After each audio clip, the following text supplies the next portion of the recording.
On September 11th, 2001, our American way of life was attacked. Everyone remembers where they were that day and how their lives changed from that moment on. The American Legion is committed to honoring the memories of those we lost on 9/11 and in the global war on terrorism that followed. As part of that commitment, the American Legion Tango Alpha Lima podcast presents a special series, 9/11-20-20-20. 20 episodes in the 20 days leading up to the 20th anniversary of the attacks that changed the world. Each of the 20 guests delivers a unique, first-hand perspective on 9/11 and our nation's response. Here is one of those remarkable stories. All right, today we're continuing on with our 20 episodes in 20 days leading up to the 20th anniversary of 9/11, 20 stories to help us reflect and remember. And today we have another of those stories. Today we're joined by Jimmy Brown, who is a Marine veteran, a former New York City police officer, and a medically retired New York City firefighter. He's a survivor of the 9/11 terrorist attack at the World Trade Center and has spoken about his experiences as part of Project Liberty, the National Geographic documentary 9/11 Firehouse, and was also a featured subject on the National Institute of Mental Health Public Service Awareness campaign, Real Men, Real Depression. Jimmy now resides in Central Florida with his wife and 2 children, working full-time for the Orange County Sheriff's Office in a civilian capacity, while also serving on the agency's Critical Incident Stress Management team. Trained in peer support techniques, suicide prevention, crisis intervention, and critical incident stress management, Jimmy continues to advocate for public safety mental health through media appearances and speaking engagements across the nation, as well as by advising other similarly focused organizations. Jimmy, thank you so much for taking time out of your day to join us. I know you had said you got kids starting school, so it's kind of a hectic time, so we appreciate you making time for us. I appreciate you guys having me and for the opportunity. So let's start with 9/11 and your experience there and how it's led you to what you're doing today. 9/11, I had literally just left the police department in May of 2001 and had just gotten out of the academy. I was on training rotation assigned to Engine 10, Ladder 10, right across from the Trade Center. And it was expected to be relatively uneventful because there's not a lot of fire duty in downtown Manhattan. Everything's standpipes, sprinklers. So the big joke was at 5 o'clock when everybody leaves the offices and goes home, we roll down the doors and go to sleep. So on 9/11, I was actually working 24. We had just gotten back that early morning from a transformer fire, and we were getting ready for shift change, which is 9 o'clock. And typically, being the low man on the totem pole, I had to check the rig, but I figured I would hold off.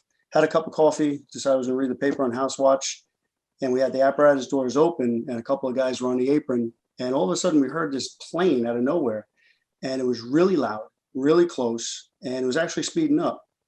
And the guys out on the apron were like, holy crap, it's going to hit the building. It's going to hit the towers. And I thought they were just trying to yank my chain, being the probie. So I stood up, was going to go take a look. As soon as I stood up from the chair, the impact of the North Tower, the first plane in the North Tower hit. And I just felt this concussion wave just go right through me. I watched the plate glass window just like vibrating, and I was surprised it didn't shatter. Went outside to the apron, looked up and saw a huge fireball and debris started raining down. And it was literally, you just went into react mode. We sounded the alarm in the firehouse. We got on a dispatcher. We told the dispatcher what happened. By the time we went around to the rig and started getting our gear on, civilians started pouring into the firehouse, open doors, just trying to get away from the debris that was coming down. We drove out, circled around the building. By the time we got out onto West Street, all the cars were gone.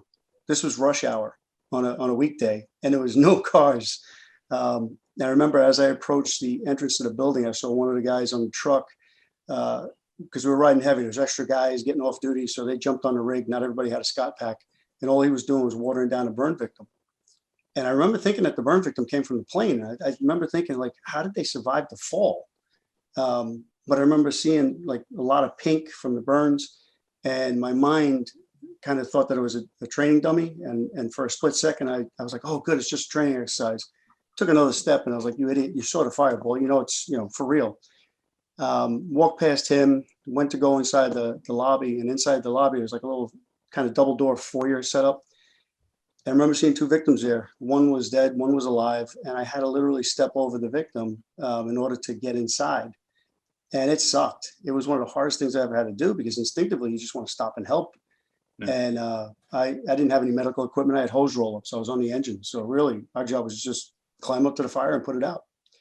Went inside the lobby, stayed there for seeming eternity. We were the first units in. We had to wait for the chief. The other units came in. By the time we actually got marching orders to go up, the lobby was filled with cops and firemen, EMS. And all during the time when you're waiting, you just started hearing crashing sounds all over, from inside the building, outside the building. The elevators came crashing down. You see, doors kind of ajar on the elevator shafts. And then you started hearing crashing outside, and guys were breaking the windows to get inside instead of coming through the doors. And we're like, what are you guys doing? It's like, well, they're starting to jump.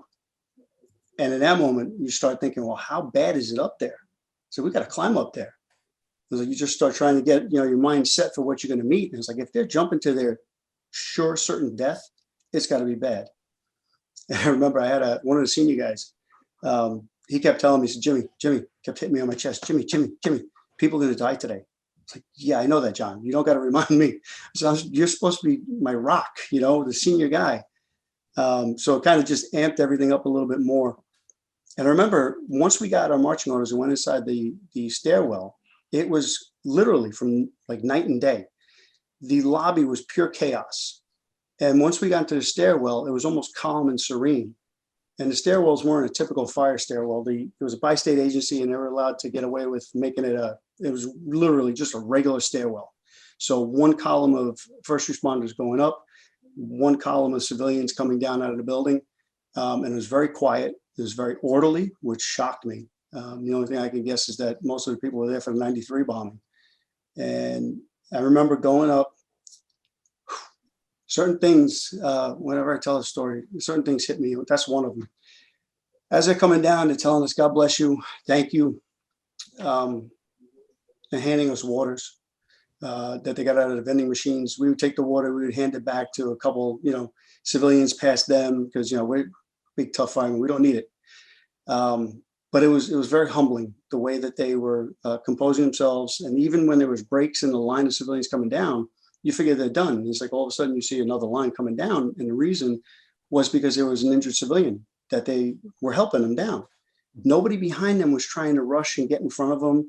Everybody was orderly, everybody was calm. And I'm like, that stuck with me. So we kept climbing up. We got separated from our lieutenant because he got into the stairwell first. So he was a few floors ahead of us. And we didn't really make radio contact with him until just before the North Tower came down. We were inside the North Tower. The first tower hit, second tower that came down though. And we would take rests every once in a while, like every 20 floors or so, 10 or 20 floors, I don't remember. But I remember thinking my biggest concern was that I would have a heart attack because I had high cholesterol. I was a little bit older at that time. I was in my 30s coming out of the academy. And I was more concerned about a heart attack than anything else. And one of the other guys in the engine that we were paired up with, one of the other engine companies, he was having chest pains. We kept stopping for him. And I remember one time his lieutenant said, you guys go ahead, meet your lieutenant. We're going to wait for the medics to come and take care of this guy. And we're like, okay. And we started climbing up some more. And right after we got into the stairwell was when the South Tower came down. Now, at this point, we had no idea that the South Tower got hit, let alone that was coming down. All we knew is that our building was shaking violently. The lights went out, the emergency lights came on, and what we thought was smoke just came up through the shaft of the stairwell. So we masked up. We realized that it wasn't smoke, it was just dust. Once everything stopped and started to settle. And thankfully, we all looked at each other, me and all the other guys in the engine, and we said, whatever's not attached to us, drop it. We'll pick it up when we come back up, but we got to get the hell out of here. And on the way down, we passed other fire companies that they said, where are you guys going? So we didn't get an evacuation order. So I'm looking at the cops and like, because our radio system was to the command post, which was wiped out with the South Tower. So we had no communication. The police, having just come from police department, they were talking to a central dispatcher. So I knew that they had more timely and better information than we did. So I'm looking at them evacuating. I'm like, it's time to go. Let's get out of here. And if one guy in my engine would have said, no, we got to stay, you'd be talking to somebody else right now. Because I would surely be dead. All those fire companies I passed that were either continuing going up or standing fast, they're not here. And to be perfectly honest, I felt like a coward going down. But I'm here. How far up had you made it at that point? We had only gotten up to about the 23rd or so floor because we kept stopping because the other guy was having chest pains, and between that and us taking breaks. So we didn't get very high up. Our lieutenant, I want to say I remember him being somewhere in the 30s when we finally made radio contact with him. But it was very hard because there was so much transmissions, just point-to-point transmissions going on, and we weren't really getting a whole lot of information. I remember one time I called my wife. We took a rest, and it was an office area. I didn't have my cell phone. It was in my locker since overnight we went out to that transformer fire. And just to let her know that I was there, because I had worked the night before, so I knew she'd be going to work. And I remember looking outside and just seeing all the papers and things everywhere. And when I got off the phone with her, just to let her know we're taking a rest, we'll be going up higher, I remember a partial transmission coming over, something about a third plane. And I remember thinking, what's wrong with these knuckleheads? They can't count. It's like there was one plane, the second plane.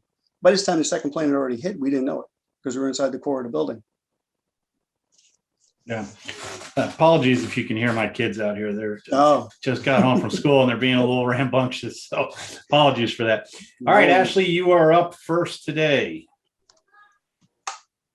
So Jimmy, my question is, as you're, descending the stairwell and, you're listening into all of what you refer to as, the most updated information to evacuate, you get down to that final lobby. What were the moments like exiting the building and then finally watching the building meet its fall? Interestingly enough, on the way down, I got separated from my fire company.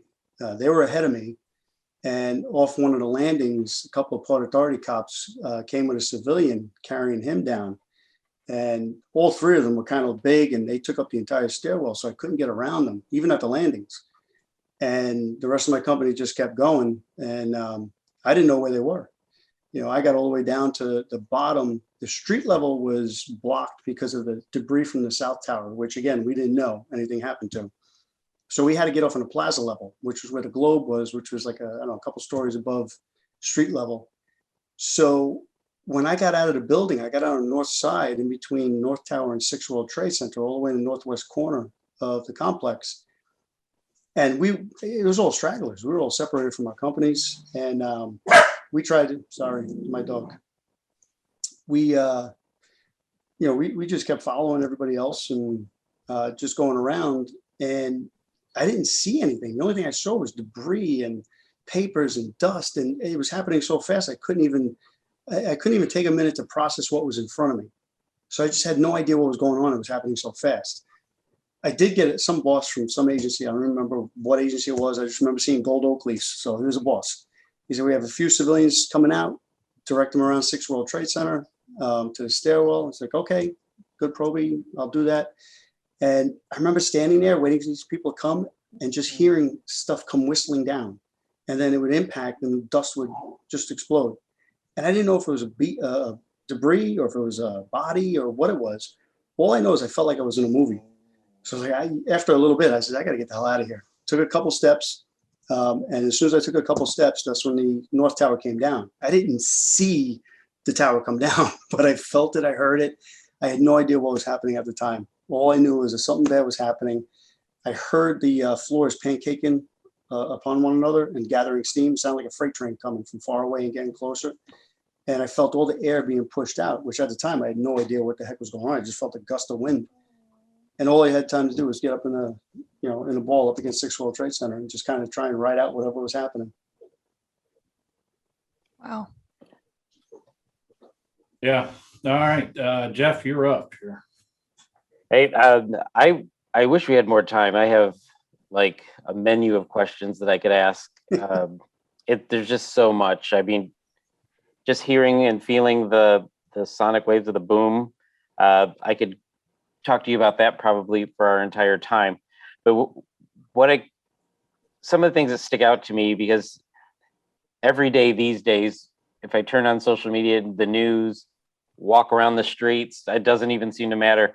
I have this internal bank account of faith in humanity, and there are always so many withdrawals taken that I can't ever imagine that it's ever going to break even. On that day, it seems like some of the things you talk about, the silver lining, is that you had a lot of faith in humanity deposits. If you could talk about how not just your colleagues, the people you worked with and the other first responders, but also the civilians, it sounds like we came together as humanity and dealt with the situation in a way that we can't deal with potholes at city council. Like, we can't seem to come together for anything, but we seem to come together that day. So if you talk about both professionally and the professionals and also the civilians, and how they either made an impression on you that day.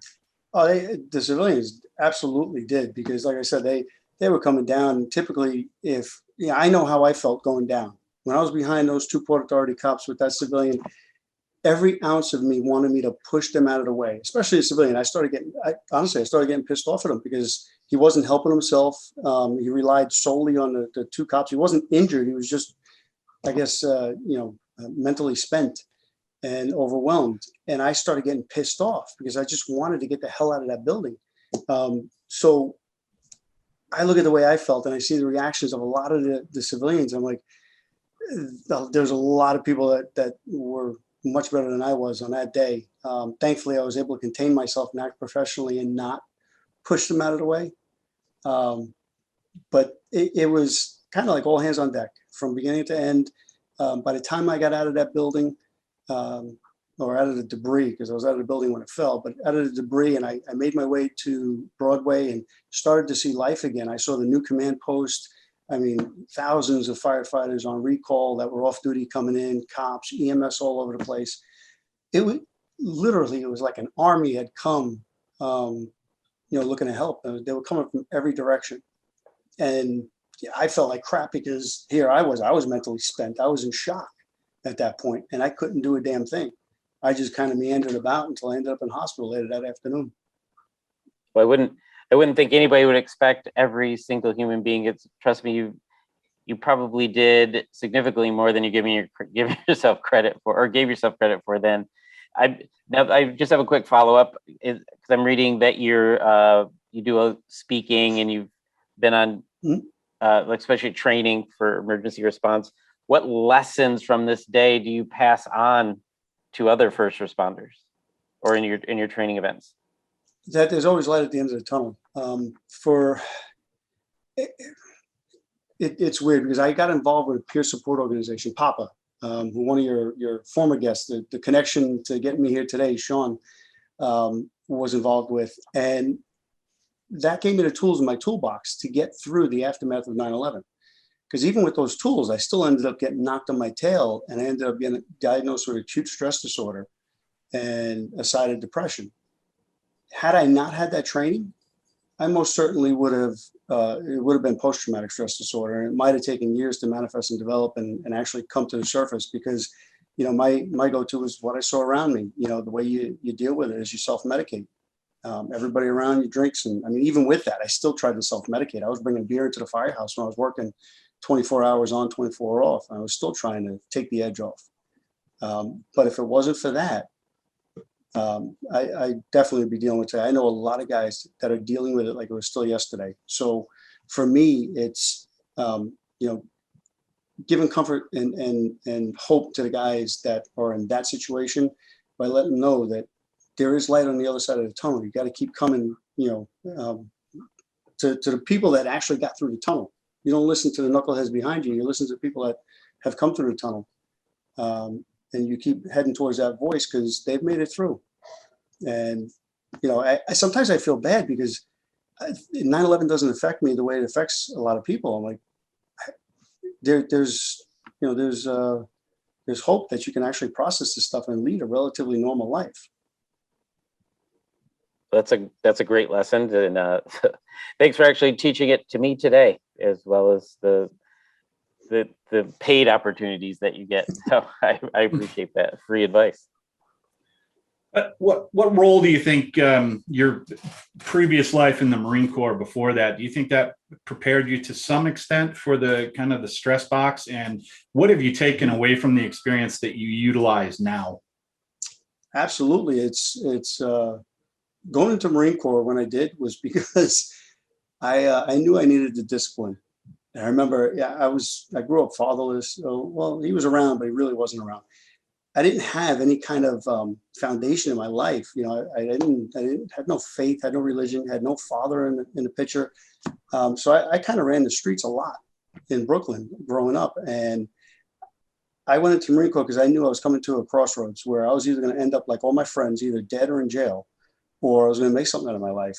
And it gave me the discipline within my life that I could actually do something with it. You know, it actually allowed me to go to the police academy, become a cop. It actually allowed me to go to the fire department, just to have that frame of mind of perseverance, goal-oriented, adapt, improvise, overcome. That's what life's about. You know, life comes at you in a lot of different ways, and you have to be able to change. And if you don't, you're like that solid, rigid oak tree is going to snap or get uprooted. I like to be a palm tree. That's why I moved down to Florida. Just bend with the breeze. But it honestly, coming through 9/11, really focused my talents, my calling, and it all involves around public safety, mental health.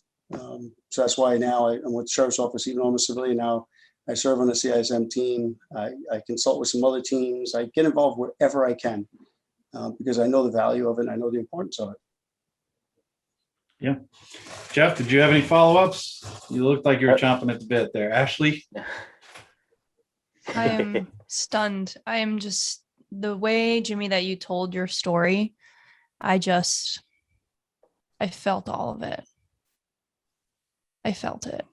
And I'm really appreciative that, I have always felt that folks from a service military perspective, they always go on to have a second service. And I think that you've done that through both being a police officer and a fireman and all the training and the discipline and the things that have started or laid that foundation have now continued onward to pass on, the baton of the importance of mental health and self-care and taking care of yourself and resilience. So I really appreciate you. I appreciate Thank you for everything you're this doing. opportunity. I always joke around. I haven't figured out what I want to be when I grow up because I've had so many different professions. But interestingly, when I was a kid, I always wanted to be a cop, a Marine, a cop, and a fireman. And by the grace of God, I was able to do all three. Even though I tried to do two at the same time and be an MP when I enlisted, and I believe my recruiter, and I went in an open contract. Oh, it never got too well. Oh. As a former MP, I am so sorry. Well, Jimmy, we really appreciate you taking time out of your day. Couldn't appreciate hearing about this more, and it fits in well with the rest of the package we have around 9/11. So really appreciate you being here. Jeff, Ashley, I will see you guys tomorrow for another one. And again, Jimmy, thank you very much for joining us. Everyone else, remember to subscribe to the Tango Alpha Lima on Apple Podcasts, Spotify, YouTube, or wherever you listen to podcasts. And while you're there, rate and review us. I can hear my sons out there yelling. So if you want to send us any feedback, you can comment on YouTube or Facebook, or you can send us an email at tangoalphalima@legion.org. We will be back tomorrow with another 9/11 story. And Jimmy, thank you again. Ashley, Jeff, see you tomorrow. Thank you, guys.